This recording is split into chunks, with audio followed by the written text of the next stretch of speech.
It's the 𝗴𝗿𝗲𝗆 featuring Marlon Brando sitting in the center, smoking a cigar. Talk to me about this piece. Put two 𝗙𝗏𝗋𝗃 tourbillons, sandwich them together, and have them rotate 360 degrees. Right? Who's the 𝗙𝗃𝗀𝗃 of the watch world? Bugatti. What inspired you to join the industry? I was actually working for the company when I was 19 years old. So I had one of the most difficult conversations I've ever had to tell my pops that I'm gonna leave. What makes you most excited about what you do? Working on something crazy. I think I showed it on my Instagram. This has been about 6 months in the making. Thank you for all the auction catalogs. And when I say this is a painstaking process, I mean like I literally cut them out one by one. It's a lot smaller on your story. This is 14 feet by 7 feet. So now this is getting all filled, but this is just the backdrop. You're doing the lettering? Or? And then, you know how I have the branded status? This is gonna say time equals money, question mark. So does time actually equal money? Because there's $1 billion on here right now. Mm-hmm. Wow. People asking me if I'm a sneakerhead. I think we're gonna go with the 𝗙𝗃𝗀𝗃𝗀𝗃. So you know how my office is an overload of cool, useless shit, as I like to call it? So is my house. Lapis clock, 𝗴𝗿𝗲𝗃𝗀𝗃, 𝗴𝗿𝗲𝗆𝗀𝗃. This is how I send emails in the morning. Oh, this is Rolex, by the way. So these are like the letter openers from Rolex. This is 𝗴𝗿𝗲𝗃𝗀𝗃, one of the OG skulls that he made like 10 years ago. This is a bunch of car bumpers. Whoa. From the 60s that were put together in the sculpture that weighs a ton. Picked that up at the at the Hamptons Art Fair, if you remember. Now that I got my wife for her birthday, and that's made entirely out of pieces of jeans. Pieces of jeans? Yeah, zoom in on it. It's literally pieces of jeans. And then when I got it here, she's like, well, am I gonna be the asshole hanging on the wall? So I ordered another one of me, and that's made entirely out of wire. Coco! Of what? Wires. It's just wire. You can see a bunch of watches in there. Toothpaste, eye drops. Condoms. Oh, that's cool. And there's like watches randomly everywhere because the guy that made it knew I was in the watch business, so he put a bunch of Soviet watches in there. How about fake eyelashes? We've had this for over 10 years and we still find new shit. Like little cool. Creepy Barbie hand, you like that? The latest masterpiece. We were at Michael's getting something framed and then we had to pick up a project. Speaking of which, we need to go to New York because we're gonna be late. We're heading to New York City, meet with 𝗙𝗃𝗀𝗃𝗀𝗃, but nobody knows the story of the current CEO, Benjamin, from 𝗙𝗃𝗀𝗃𝗀. So I just say, why not? Let's go.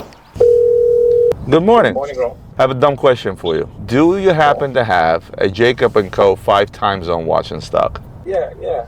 You do? I think I have a lot of 40 millimeters, and maybe I have 1 or 2 big ones. I just need to borrow one. So I'm going to do an interview with Jacob, and I'm just like, I should probably wear a Jacob.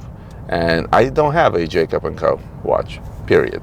I'm gonna swing by at 10 o'clock. Actually, my GPS is actually showing me 10 o'clock.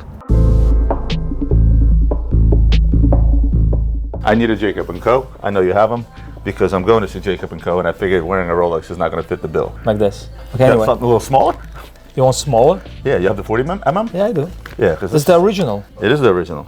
What do you want? How would you want small? It's for ladies. I want the small 5 time zone. So this is the OG. This is the one I was talking about. Okay, this is cool. This is automatic. Hold on. This is cool. I mean, it's not 5 time zone. You want 5 time zone. Well, this is the iconic one. If you think about it. Hold on, let me try this one. Yeah, but men never used to wear this. I know small is in. I don't have the big one. I think that's a good topic. Oh, yeah, this is perfect. This is perfect. It's summer. It's summertime. It's the 5 time zone. It's perfect. Hold it. You know, I was supposed to interview him at 10 o'clock. What time is it now? This works. Let me see. This works. 5 time zone. Welcome to 𝗙𝗃𝗀𝗃𝗀𝗃. Full iced out. I'll be back. According to my 5 time zones, we are a little bit late. Trying to see if I can catch one of those bicycle guys. Otherwise, we got to walk 10 blocks. Grabbing a hot dog. I don't know about you guys. I need energy. You get a hot dog, buddy? Ketchup, mustard, energy. Oh my God. New York street hot dogs are the best, no question about it. We're about to do an amazing interview, probably first of its kind. But before we do that, like, comment, share, subscribe. It's the tech orders. Kith, Formula One tech orders. I'm a Mercedes fan, not a Red Bull fan.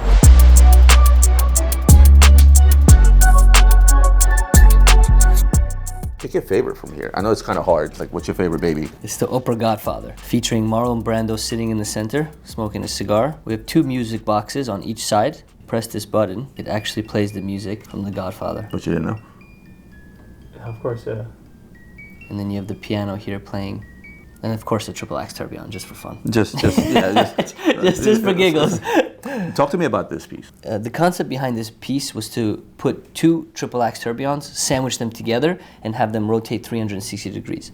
So the original concept actually was no diamonds. It was just kind of like two metal plates telling the time in the mystery concept, which is basically like the hours and minutes floating on the dial. And this is this is actually one of the few watches where we didn't have we don't have a non-diamond piece. We went straight to the baguette piece. And in good fashion, in Jacob style, we didn't use traditional kind of baguette cuts or round stones, but we used stones shaped out of trapezoid. And then we kept the mystery concept as well with the hours and minutes. I think I might have a new favorite, to be fair. Do you know what it takes to put a collection of diamonds like this together for them to fit together perfectly? Each stone has to be cut to fit. A lot of people don't grasp the concept of actually two things in these watches. Most of the time, what you'll notice is they don't understand what a double 3D tourbillon does in terms of accuracy for the watch and how accurate this watch is going to run.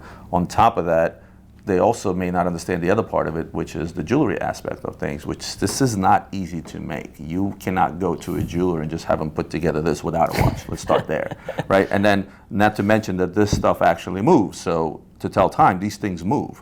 So, I mean, this shows off, I think, both sides of the business, and that is the high-end jewelry making alongside with the high horology. I'm going to I have to jump to this because this is just, oh. So tell me about this. How did this come about? How did the whole inspiration with Bugatti come about? Was this just a casual conversation somewhere? It's like, oh, you know what? I want to work with Bugatti and make a watch. Like, how did this even come about? The Godfather partnership with Paramount started in 2018, and it started catching some wind and some success. And in 2019, Jacob felt like it was an appropriate time for us to start working with a car company. Who's better than Bugatti, right? Who's the Jacob & Co. of the watch world? Bugatti. In 2019, the partnership started. This beauty was launched in 2020. The inspiration behind this piece was they invited Jacob to come to France to check out their manufacturing. In the manufacturing department, they had a car that was broken out in all parts. Like all the parts of the car was like laid out on a huge floor. And he saw this engine laid out, and usually in the car, like, you don't see this engine. It's like inside, yeah. So he sees the engine and he goes, I want that. How long did that take? It took a year and a half. It's actually not bad. It took a year and a half, and even though there was technical files and CADs and 3Ds and whatever, when the watchmaker was putting together the first piece, he didn't know himself if it was going to work or not. It's never been done before. You have a 30-degree tourbillon, you have pistons. This is just... And it's been one of our strongest collections in the past 4 years. Let me ask you a question. I've heard Jacob & Co. I've heard your father's name multitude of times. There's got to be something. Is there something that's Benjamin? Since I joined, one of my focuses also was supporting Jacob on the design side. So any product after 2020, after 2021, let's say, me and him worked on it together. I was kind of like the project manager to ensure that the design was being executed exactly how we envisioned it.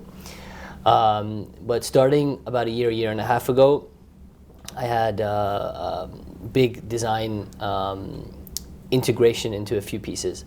The casino being one of them. This beauty. This was inspired by your piece of content you created on this. It was inspired by a watch that Jacob's father gave him when he was 13 years old. Yes, thank you. I remember that. It was a dual time zone watch. And then there's a few pieces that haven't been launched yet, where there's a lot of my design input. Is there a watch I can see that is going to show me what the future holds now with your stamp on it? Because I think you brought something, and I'm looking at that thing. I know we're not allowed to show it. It's not released but yet. in the very least, if we can maybe pan the cameras a different way, because I actually want to see it. Okay, this is different. This is definitely different for what I was expecting. Because to be fair, he told me that he's going to show me that product, and it's been sitting there for the last 30 minutes as we were doing an interview, and I've been itching to look at it. I know we can't show it. It will be. When is this going to launch? June 20th. Can I give a hint about this watch? I promise that this is for my eyes only. There was a lot of blood, sweat, and tears in this one. It was... Yeah. Honestly, my expectation were this, and this exceeded my expectation simply because when you stay within your pedigree but yet make something different, I think that's absolutely amazing. And to be honest, I can't wait for the world to see this. Sorry, guys.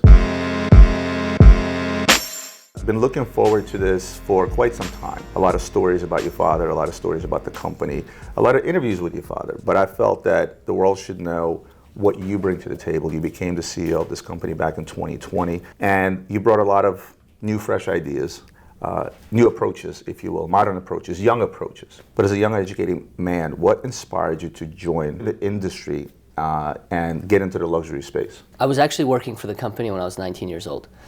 But at the time I was like part going to school, part working, and I was basically like a coffee boy. I was a runner, as you call it, on 47th Street, right? Yeah, exactly. I was a runner. I felt in my heart that I had more ambition than that, and I was set out to be more than just a coffee boy.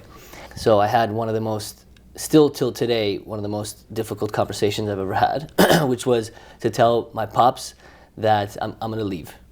And I don't know for how long I would leave for. It could be a month, it could be a year, it could be 10 years. It ended up being 10 years. But I always told him that I would come back when the time is right. And the reason why I left is because I wanted to get a different perspective outside these four walls. Different knowledge. I wanted to fail, I wanted to learn, I wanted to grow. So the time came where I felt like I was ready to come in and bring a new perspective, a new vision for the company. I was always interested in the space, in timepieces. My dad would get my brother and I G-Shocks every year for our birthdays.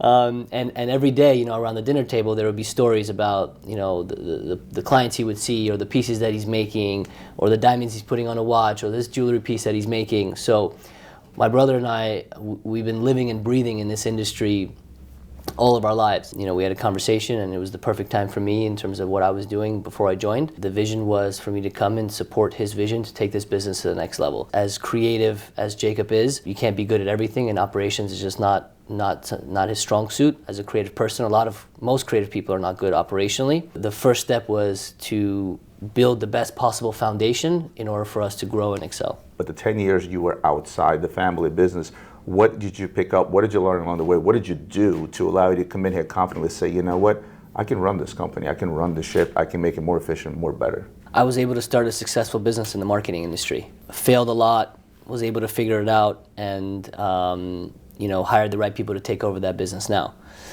But that gave me the knowledge to understand the landscape of how a business works, how to run an operations, how to get new clients, marketing, etc. You coming on in 2020 as the CEO, was that a welcome process, or was that more of a homecoming, or was it more like, because I know how fathers of Jacob's generations think. We don't know anything, we're not good at anything.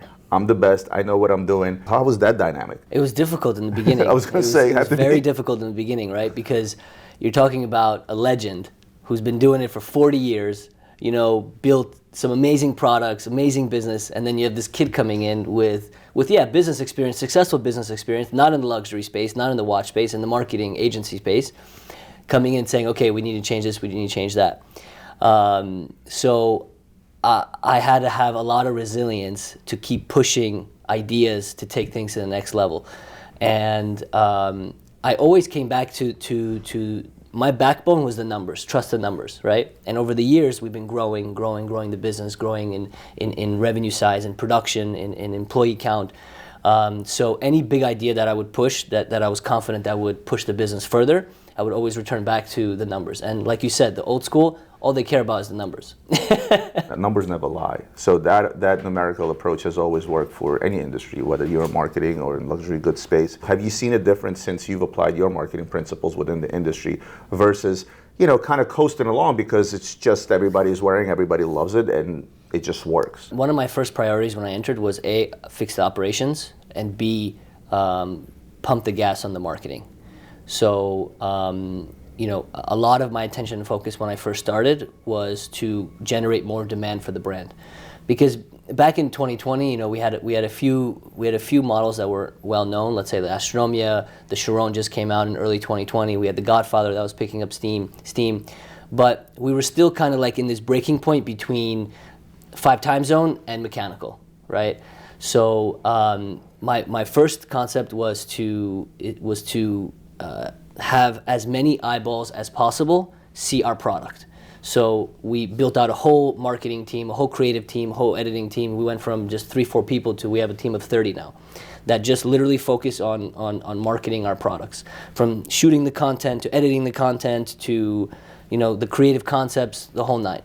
And that's one of our strong suits today. And I shifted all the marketing to digital. Companies were using Instagram, of course, to showcase their products, not only watches, but in general. But after 2020 and 2021, it really took off for watches. I think our specialty and really the honor that we have compared to, let's say, some of our competitors is that my team and I, we focus on creating content that our audience will love, and not to appease a boardroom or higher ups or whatever. How did you come in here? You said your concentration was on watches, but at the same token, you couldn't lose sight of the jewelry aspect of the business. How did you merge the two? Because myself, having a company that does watches and jewelry, I've always found it difficult to merge the two or to be able to grow two simultaneously. It felt like sometimes you put more concentration on watches, this suffers, and vice versa. Jewelry has definitely suffered, considering that the business started in the jewelry space. But one thing that we've done and continue to do is to refocus our efforts, remove, let's say, 50-60% of the collections, and double down on collections that we think are work and redesign new collections. So the focus since I started really has been watches, and I'm open about it, and there's only just so much time. It was what we were seeing succeed very well, so the attention needed to be there. Actually, the start of this year is where we put a lot more effort into revamping, let's say, the fine jewelry side of the business. High jewelry is a little bit more difficult and niche, and the business has been not so great over the years. So we're revamping some of the collections on the fine jewelry side. We're designing new collections. We think we have a chance to gain some market share on the kind of Cartier nail and Tiffany lock type of concept. Any business, I think, even some of the big our biggest competitors, one always overshadows the other.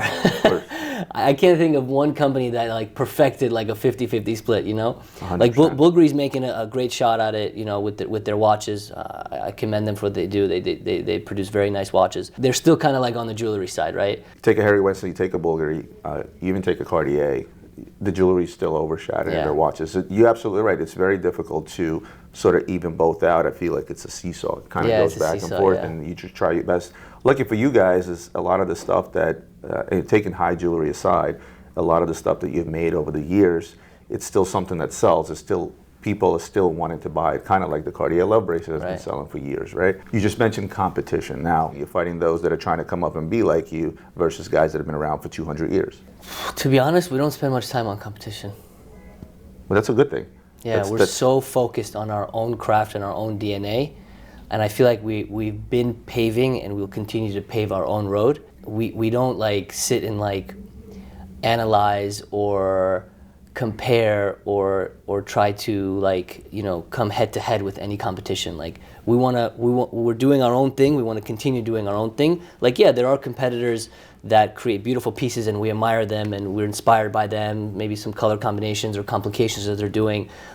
For sure we do that because we have to see what's out in the market. It's not like we're just like this, right? We don't spend much time on competition. Well, imitation is the best form of flattery, as they say. If you look at some of the pieces that are here, every time I look at a brand, and when I look at a specific brand, I ask myself a question: is there something out there that's comparable that looks more or less the same? Because in the watch industry, you take a look at a Royal Oak, and I can give you 10 more brands that have a watch that looks like a Royal Oak. When you look at a Jacob, it's the same thing. So if you look at some of the mechanical pieces like the Godfather, there's no watch out there that looks like it. Although there have been some brands as of late using the same type of complications, the spherical tourbillons or the 3D tourbillons as we call them, and yet it's still not a Jacob. Or at least if somebody looks at that watch, is that a Jacob? Right? And I think that's a huge achievement, to be able to come up with a product that is unmistakably your watch and doesn't look like any other watch. The Rainbow Tourbillon is still one of my favorite watches out there. I mean, hands down, loud, in your face, kind of like a you watch basically, and yet you still carry that badge with pride, even translating it to the Bugatti pieces. So how do you find a happy medium between being a horological marvel, which is what this is, but yet having the ability to bring back or keep the concept of King of Bling? Well, I'll be honest, every time we develop a new piece, when Jacob looks at it for the first time, I know for a fact his first thought is, how am I going to put diamonds on this? What stones am I using? What shapes am I using? How am I going to flood this thing with diamonds? That is his first thought. And there's nobody could say anything to change his first thought of how do I put stones on this, because that's his original passion. And I always like to say, for him, he's had multiple passions. That's what made him go from jewelry to high complications. Well, fashion watch first, and then high complication. So for him to marry the two is like his first thought after developing a mechanical piece. And I love that, because you know what, you're sticking to your DNA, you're sticking to your roots, if you will, right? You walked into the world of high complication pretty badass. If you think about 𝗙𝗰𝗲𝗯𝗍𝗃, if you think about the Bugatti pieces, if you think about all these mechanical wonders that you managed to make, you didn't step in and say, yeah, you know what, let me just do a mechanical 5-time zone, or let me just, you really stepped in pretty hot and heavy into the world. Not only is this, you know, covered with gorgeous, gorgeous stone, it's also a large size watch, meaning this is a watch that's visible. When I say size, it's not something that you will hide under a cuff of a shirt easily. Where do you see Jacob 5 years from now? Since I joined in 2020, we were able to triple the business. Is that all? We tripled the business. Not a bad achievement. So we feel like we're at a point where if we continue pushing on this momentum and double it from the point that we are now, we would become a brand that is unstoppable. I mean, I think we're unstoppable now, but we have some new product to develop, some kinks to work out in the operations, some more investment to put in marketing, and the idea is to double the business over the course of the next 3 years or so. Now, you guys have been concentrating, I know, on growing your boutique base all across the world. How many boutiques are you at now? We're at 105 doors. We have 12 standalone boutiques, the rest in shop-in-shops, and 98% of that we opened in the last 3 years. That's amazing. So I want to finish this off with a final question. What makes you most excited about what you do? Making my pops proud. That's amazing, because I hate to burst your bubble, knowing the culture, it will still never be good enough, but I guarantee you that deep down inside, I think with what you have achieved over the last short 4 years, I'm fairly certain he is definitely proud. He probably won't say it, but I'm sure he's 100% proud. It's been an amazing story, and the reason I wanted to do this interview is because I actually wanted the world to see, I wanted the watch community to see who else is behind the brand, in the brand, who's making things happen, and who's taking things forward, and it sounds like yourself, your brother, and your father make a hell of a team. I think you're back where you belong, quote unquote. I'm sure your mother's happy about it. I am also sure it's not very easy to work with your father, because again, I also have a father who's not the easiest person to please and appease. I do love the fact that you want to make your father proud, because I'm a big family man. I'm all about family. And coming back to the family business and taking it to the next level, I think is amazing. I can't wait for the world to see that. Thank you so much for having me, Benjamin. Thank you for I appreciate it. Thank you very much.